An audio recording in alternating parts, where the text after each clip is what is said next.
রাখি, ভালো এবং হাসির মোমেন্টগুলো আমি সবার সাথে বেশি শেয়ার করি। But still it happen but ঘরে বাবা মা ভাই বোন ওদের সঙ্গেও একটু খুনছুটি হয়, একটু মনোমালিন্য হয়ে যায়, এরকমও কিছু একটা বিষয় হয়েছে। বাট এটা খুবই দুঃখজনক, এরকম হওয়াটা উচিত না আসলে।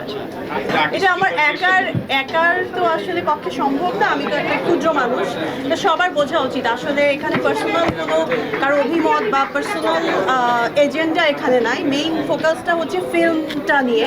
সো আমার মনে হয় যে পার্সোনাল ইগো এবং পার্সোনাল কোনো স্বার্থের কথা ভুলে গিয়ে ফিল্মের স্বার্থটা যদি একটু আগায় রাখি, ওইটা এটার জন্য বেটার একটা ওয়ে হবে আই থিঙ্ক। আসলে ক্যারেক্টার এমন